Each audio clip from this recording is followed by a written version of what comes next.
सभी को मेरा नाम सृजन सुभाष है और मेरे YouTube चैनल ऑफिशियल स्टडी पे आप सबों का बहुत बहुत स्वागत है। आज हम लोग फिलॉसफी के क्लास 12th के चैप्टर 6 द बुद्धिस्ट फिलॉसफी के पार्ट 1 द 4 नोबल ट्रूथ्स को डिस्कस करेंगे। In the second part we will discuss प्रतीत्य समुत्पाद। तो चलिए बिना टाइम वेस्ट के शुरू करें।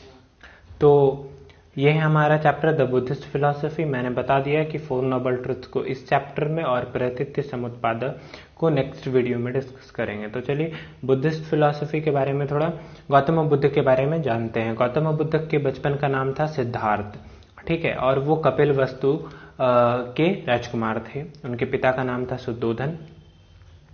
और गौतम बुद्ध और भगवान जैन ये दोनों कंटेम्पररी थे। कंटेम्पररी का अर्थ होता है समकालीन, दोनों एक ही समय के थे। और जब गौतम बुद्ध का जन्म हुआ तो उनके बारे में ये भविष्यवाणी थी कि या तो वो एक बहुत बड़े रूलर बनेंगे, चक्रवर्ती सम्राट बनेंगे, या दुनिया को मार्ग दिखाने वाले एक बहुत बड़े ग्रेट मॉन्क बनेंगे। तो उनके पिता ने कहा कि राजा का बेटा राजा ही बनेगा, और उसके बाद उन्होंने उनको महल में एक तरीके से बंद कर दिया। सारा सुख सुविधा महल में ही दे दिया ताकि वो किसी दुख से उनका कनेक्शन ना हो और फिर वो कोई सन्यासी ना बने। फिर वो बड़े हुए, 29 साल के उम्र में उनका विवाह हो गया, ठीक है, और फिर उनका एक पुत्र हुआ जिनका नाम था राहुल। चूंकि गौतम बुद्ध हर समय महल में रहते थे तो एक बार उन्होंने क्या इच्छा जाहिर की कि उन्हें महल से बाहर जाना है। तो उनके पिता ने कहा कि केवल अपने सारथी को कि केवल गौतम बुद्ध को वही जगह दिखाया जाए जो कि खुशी से भरा हो, जहां पर कि कोई भी दुख का नामो निशान ना हो। तो सारथी ने ठीक वैसा ही किया। तो जब वो बाहर गए तो उन्होंने रास्ते में देखा कि एक बूढ़ा इंसान जो कि चला आ रहा है, उसकी स्थिति बहुत ही दयनीय है। उसके बाल सफेद हो चुके हैं, ठीक है, उनकी हड्डियां बहुत ही कमजोर है। तो गौतम बुद्ध ने पूछा अपने सारथी से कि ये कौन है, क्योंकि आज से पहले उन्होंने कभी भी किसी भी बूढ़े इंसान को नहीं देखा था, दुख को तो उन्होंने देखा ही नहीं था। तो सारथी ने कहा कि राजकुमार ये एक वृद्ध इंसान है। तो गौतम बुद्ध ने पूछा उनसे कि क्या मैं भी वृद्ध होऊंगा। तो उनके सारथी ने कहा बिल्कुल राजकुमार, आप भी वृद्ध होंगे। फिर उन्होंने इसी तरह एक बीमार इंसान को देखा और फिर सारथी से क्वेश्चन पूछा, और जब उन्होंने एक मृत इंसान को देखा तो उन्होंने सारथी से पूछा कि क्या मैं भी एक दिन मृत हो जाऊंगा। तो उसके सारथी ने कहा हाँ युवराज, यहाँ जो भी जन्म लेता है उसको एक न एक दिन मरना ही पड़ता है। फिर उन्होंने एक मॉन्क को देखा, मॉन्क यानी एक सन्यासी को देखा। तो गौतम बुद्ध ने अपने सारथी से पूछा कि ये कौन है। तो सारथी ने बताया कि ये एक मॉन्क है, ये एक सन्यासी है। इसने अपना सारा जीवन भगवान को अर्पित कर दिया है। इसे ना तो किसी बीमारी का डर है, ना मृत्यु का डर है, और ना ही इसे बुढ़ापे का डर है। तो ये सारे प्रश्न गौतम बुद्ध के मन में चलते रहे।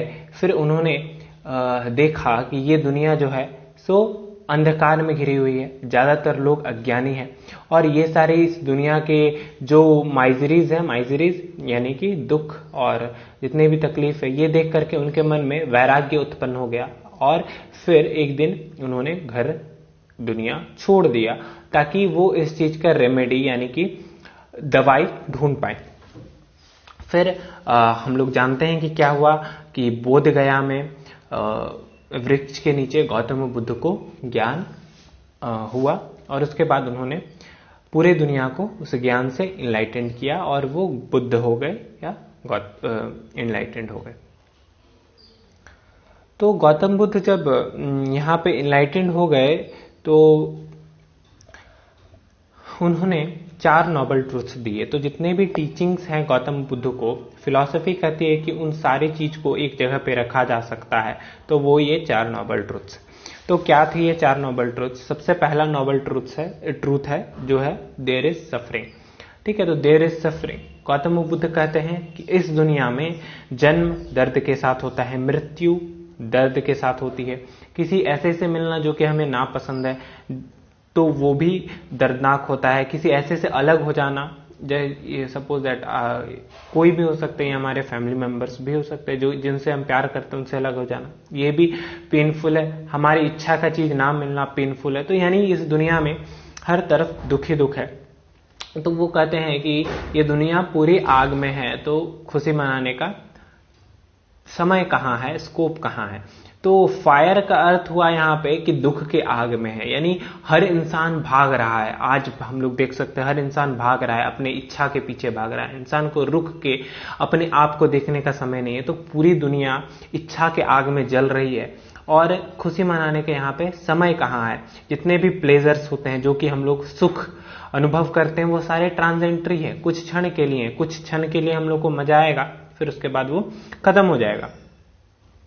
गौतम बुद्ध कहते हैं कि जो भी सॉरो यानी कि दुख होता है वो मेरिमेंट से आता है, जितने भी डर होता है वो मेरिमेंट से आता है। इसके कहने का अर्थ ये है कि जब हमारे पास कुछ होता है तो उसके खोने का डर हमें अक्सर होता है। तो जब भी हमारे पास खुशी होती है तो जो भी बुद्धिमान इंसान है वो एक बार जरूर सोचेगा अगर ये खुशी चला गया तो क्या होगा। तो ये जो मेरिमेंट है ये सॉरो और फियर के साथ आता है। और कोई भी ऑब्जेक्ट जो कि हमारे प्लेजर का हो, अगर वो खो जाता है, सपोज दैट आपका मोबाइल फोन बहुत पसंद है, अगर वो खो गया तो फिर हमें बहुत दुख होता है। तो जो भी चीज जो हमारे सेंसुअल प्लेजर से रिलेटेड अगर वो खो जाता है या उनको कुछ हो जाता है तो वो फिर सौरों का कारण बनता है। तो इसी तरह गौतम बुद्ध कहते हैं कि सारा दुनिया जो है सो मृत्यु, दुख से और दुख से घिरी हुई है। यानी कि दुनिया में हर इंसान को एक बीमारी है और वो है मृत्यु की बीमारी।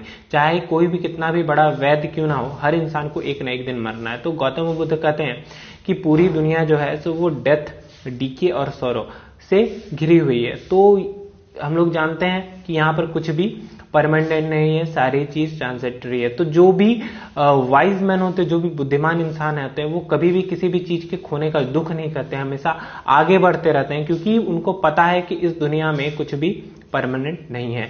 जो व्यक्ति दुख से घिरा हुआ है, दुख क्यों होता है? हम लोग जानते हैं कि जब यहाँ पर कुछ भी परमानेंट नहीं है तो कोई किसी भी चीज का दुख हो, मान लीजिए कि ये काम नहीं हुआ तो इस चीज का दुख, या मुझसे ये खो गया तो इस चीज का दुख, तो हर इंसान को अपने उस दुख को निकाल के फेंक देना चाहिए। क्यों? क्योंकि इस दुनिया में सब कुछ ट्रांजेंटरी है। तो गौतम बुद्ध कहते हैं कि जो भी इंसान दुख के तीर से घायल है उसको निकाल के फेंक देना चाहिए। और गौतम बुद्ध का एक थॉट है कि जितने भी तरह के दुख हैं वो सारे अटैचमेंट्स के कारण, यानी लगाव, आपका किसी भी चीज से लगाव जो होता है वही सबसे बड़ा दुख का कारण होता है। क्यों? क्योंकि लगाव है और जब उससे फिर आप अलग होइएगा तो आपको दर्द होगा ही होगा। तो फर्स्ट नोबल ट्रूथ हम लोगों ने देख लिया कि इस दुनिया में सफरिंग है, डेथ, मृत्यु, जन्म, सब कुछ, जो इच्छा हमारा पूरा नहीं हो वो भी, ये सारा चीज जो है सो दुख लेकर के आता है। फिर हम लोगों को इस चीज पे कंसर्न करना चाहिए, ध्यान देना चाहिए कि ओरिजिन ऑफ सफरिंग क्या है। देखिए, ओरिजिन ऑफ सफरिंग यानी कि दुख निकलता कहां से है। तो इसके लिए हम लोग एक चार्ट देखते हैं। तो आप यहां पर से देख लीजिए, ये है हमारा क्रेविंग। क्रेविंग यानी कि विल टू लीव या इच्छा। तो जब किसी इंसान के अंदर इच्छा होगा और उसका मन इच्छा से बंधा हुआ होगा कि हमको ये करना है, ये चाहिए, तो उसके अंदर फिर अविद्या आएगा या इग्नोरेंस आएगा, जिसको कि एक तरीके से अविद्या कह सकते हैं, अहंकार कह सकते हैं, ये ठीक है। फिर जब इग्नोरेंस होगा तो इंसान के अंदर ये होगा कि मैं, मेरा, तुम, तुम्हारा, ये चीज होगा। बल्कि असलियत क्या है? हम लोग फिलॉसफी पढ़ रहे हैं तो हम लोग को ये पता होना चाहिए कि हम लोगों का असली स्वरूप आत्मा है और यहां पर हम लोगों का कुछ भी नहीं है, और जो भी है यहां पे वो एक दिन नष्ट हो जाएगा। तो ये चीज होता है कि जब क्रेविंग होगा तो इग्नोरेंस होगा, और इग्नोरेंस होगा तो हम लोग मैं, तुम्हारा, तुम्हारा, तेरा, मेरा, ये करेंगे हम लोग। तो इससे क्या होगा कि फिर जब हमारा हो गया तो अगर वो हमसे अलग हो गया या हम उसको खो दिए या फिर मेरा कोई और ले लिया तो वो दुख का कारण बनेगा। पर जब यहां पर सब कुछ सबका है और सब कुछ मेरा है तो दुख का कारण ही कहां है? ठीक है। तो ये जब इंडिविजुअलिटी आ जाता है कि मैं, मेरा, तेरा, तुम्हारा, ये जब आ जाता है तो इससे पेन और सफरिंग होता है। तो सफरिंग का मेन कारण हम एक तरीके से कह सकते हैं वो क्रेविंग होता है, यानी इच्छा या विल टू लीव होता है। तो ये हम लोग देखें। हाँ, तो क्रेविंग क्या करता है कि cycle of birth and rebirth, यानी कि हम लोग अक्सर देखते हैं कि जो व्यक्ति के अंदर, ये कहा जाता है कि कि अगर इच्छा रह गया और इंसान मर गया तो वो मृत्यु है, और अगर इंसान रह गया और इच्छा मर गया तो वो मोक्ष है। तो इसका अर्थ ये हुआ कि अगर किसी इंसान के अंदर मरते वक्त भी वो इच्छा है तो उस इच्छा को पूरा करने के लिए उसको फिर से जन्म लेना ही पड़ेगा। तो ये क्या करता है कि cycle of death and birth ये चीज को क्रिएट करता है। दुनिया में 3 तरह के क्रेविंग्स होते हैं या इच्छा होता है। सबसे पहला क्रेविंग फॉर सेंसुअल प्लेजर्स, यानी कि अपने सेंस ऑर्गन्स के प्लेजर्स के लिए, यानी आप समझ सकते हैं ये जो 5 सेंस ऑर्गन्स है, आई, ईयर, नोज, टंग और स्किन, ये सारे जितने भी 5 सेंस ऑर्गन्स है और एक मन, ये 6 के लिए जो हम लोग सुख का जुगाड़ करते हैं, इसी को क्रेविंग फॉर सेंसुअल प्लेजर्स कहते हैं। और तीसरा है जीना।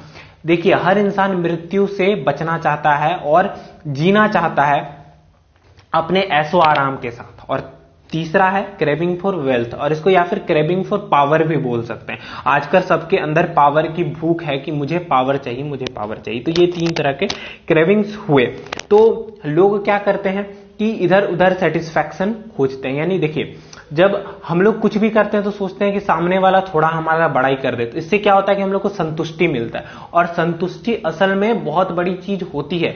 लोग कहते हैं कि सफलता से बड़ा संतुष्टि होता है, ठीक है, ऐसा कुछ लोग कहते हैं। तो संतुष्टि तो है, पर वो फिर से टॉलरेंट है कि वो ट्रांजेंटरी है कि वो कुछ देर के बाद खत्म हो जाएगा। अगर कोई सामने वाला हमारा तारीफ करता है और फिर उससे हम लोगों को कुछ संतुष्टि मिलती है तो वो कुछ देर के बाद खत्म हो जाएगा। पर अगर हमें आत्म संतुष्टि मिलती है किसी का मदद करके, किसी की सहायता करके, किसी का अच्छा करके, तो वो संतुष्टि बहुत देर तक रहती है। फिर लोग क्या करते हैं, अपने पैशन के पीछे भागते हैं, अपने फ्यूचर लाइफ के पीछे भागते हैं, सक्सेस के पीछे भागते हैं। तो ये सारा चीज क्या करता है, फिर से रिन्यू करता है किस चीज को, cycle of birth and rebirth. देखिए गौतम बुद्ध ऐसा नहीं कहते कि आप ये सब कुछ ना करें, बिल्कुल करें, पर इंसान क्या करता है कि लक्ष्य बना लेता है, ठीक है, और लक्ष्य से ज्यादा वो अपने इच्छाओं के पीछे भागता है। अगर उसका लक्ष्य है कि मुझे एक IAS ऑफिसर बनना है, तो IAS ऑफिसर बनने के पीछे उसके कई सारे शौक होते हैं, इच्छा होती है कि मैं बन जाऊंगा तो अपने पावर को ऐसे यूटिलाइज करूंगा, मैं ऐसे रहूंगा, ये करूंगा, वो करूंगा, पर उसके पीछे उसका ये उद्देश्य नहीं रहता कि मेरा उद्देश्य सबसे पहले IAS ऑफिसर बनना और वो बन करके मुझे समाज का भला करना, ठीक है। तो गौतम बुद्ध क्या कहते हैं कि हम लोगों को अपना उद्देश्य पूरा तो करना चाहिए, पर उसके पीछे कोई क्रेविंग नहीं होनी चाहिए हमारे शरीर के सुख के लिए, बल्कि आत्मा के सुख के लिए।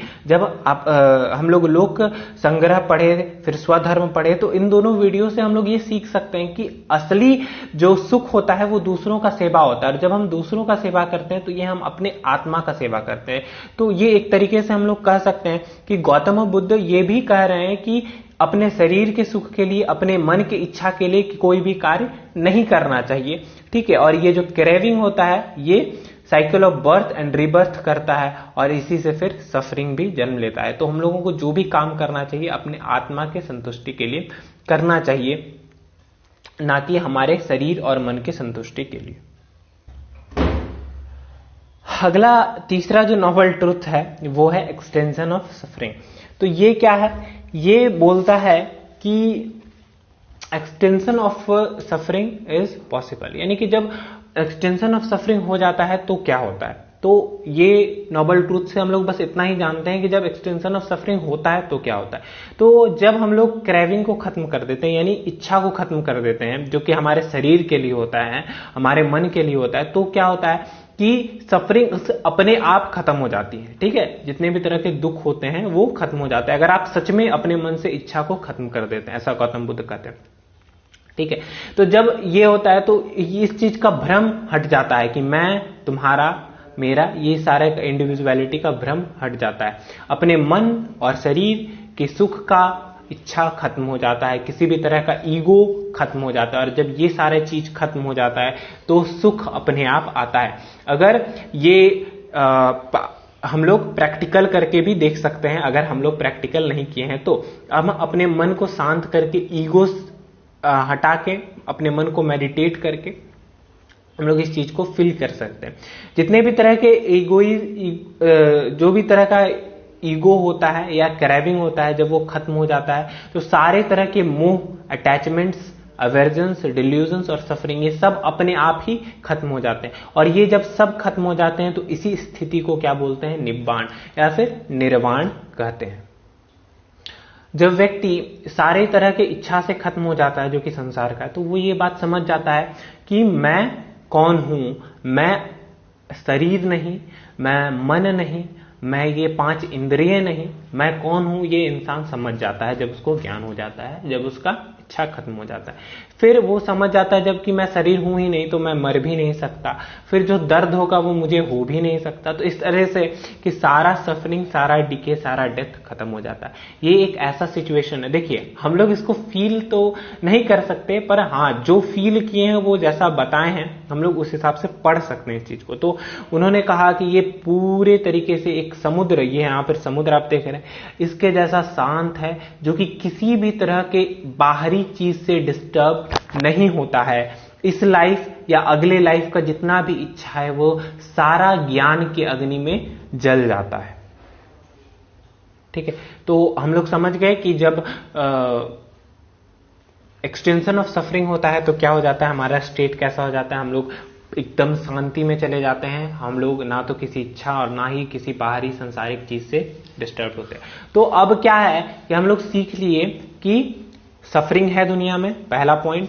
दूसरा पॉइंट कि काउज भी है, जो क्रैविंग है हम लोग जानते हैं, याद रखिएगा, ये काम आएगा। और तीसरा जो है so if extension of suffering जब हो जाता है तो क्या होता है। और चौथा है कि way of extension of suffering, तो ये है गौतम बुद्ध के 8 फोल्ड पाथ्स, जिसको की है जो है right belief, right resolves, right speech, right conduct, right livelihood, right effort, right mindfulness, right concentration. अगर हम लोग इसको आसानी से समझ सकते हैं तो आसानी से समझना है तो सीरीज से चलते हैं। सबसे पहला राइट बिलीफ। राइट बिलीफ कहे तो देखिए, हम लोग जानते हैं कि हम लोगों का जो बिलीफ है वही हमारे कर्म को बनाता है। अगर कोई व्यक्ति ये बिलीफ करता है कि आजकल के युग में, आजकल के समय में जो व्यक्ति बुरा करता है वही आगे बढ़ता है, तो ये उसका बिलीफ हो गया। तो उसके कर्मा कैसे होंगे? वो बुरे कर्म करेगा और सोचेगा कि आगे बढ़ना।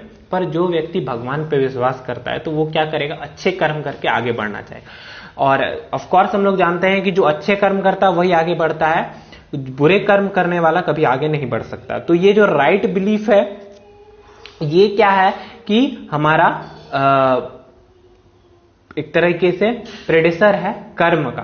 कर्म से पहले बिलीफ आता है, यानी बिलीफ हुआ तो ही हम लोग उस हिसाब से कर्म करेंगे। फिर दूसरा है राइट रिजॉल्व, यानी कि हमारे अंदर ये फर्म डिटर्मिनेशन होना चाहिए और ज्ञान होना चाहिए कि हम क्या कर रहे हैं। यानी हम लोगों को पूरे दृढ़ता के साथ, पूरे संकल्प के साथ दूसरों की भलाई का काम करना चाहिए। ये नहीं कि आधे मन से या कम मन से, हम लोगों को पूरे डिटर्मिनेशन के साथ दूसरों के भलाई का काम करना चाहिए।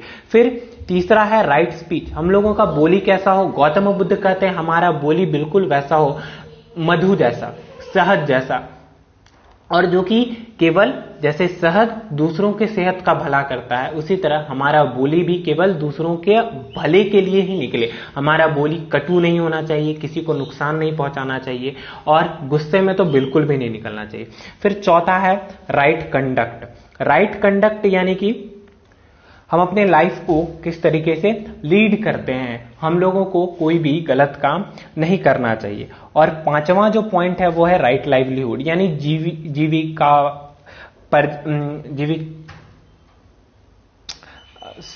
जीविकापार्जन जो होता है वो सही होना चाहिए। यानी हम लोगों को चोरी नहीं करना चाहिए, हम लोगों को गलत काम करके पैसे नहीं कमाने चाहिए, हम लोगों को सही तरीका इस्तेमाल करके ही पैसा कमाना चाहिए। और छठा जो पॉइंट है वो है हमारा राइट एफर्ट, यानी हम लोगों के जो इंद्रिय होते हैं पांचों और जो मन होता है ये बहुत ज्यादा जिद्दी होता है, ऑब्स्टिनेट होता है, और इसको वश में करने के लिए हम लोग को बार बार प्रयत्न करने पड़ते हैं, बार बार एफर्ट लगाने पड़ते हैं। ठीक है, तो हमारा एफर्ट सही डायरेक्शन में होना चाहिए, यानी कि हम लोगों को कोई गलत काम के लिए एफर्ट नहीं लगाना चाहिए, बल्कि ये इंद्रियों को और मन को कंट्रोल करने के लिए एफर्ट लगाना चाहिए। राइट माइंडफुलनेस, हमारा माइंड बिल्कुल क्लियर होना चाहिए बिल्कुल, और जो हमारा माइंड है वो कॉन्सेंट्रेटेड होना चाहिए और केवल दूसरों की भलाई के लिए, और जितने भी तरह के धर्म पालन बताए गए हैं बुद्धिस्ट फिलॉसफी में, उनके पालन के लिए हमारे मन को तैयार होना चाहिए। और आखिरी है, जब ये सातों हम लोग कर लेते हैं तो हमारे मन में एक कंसंट्रेशन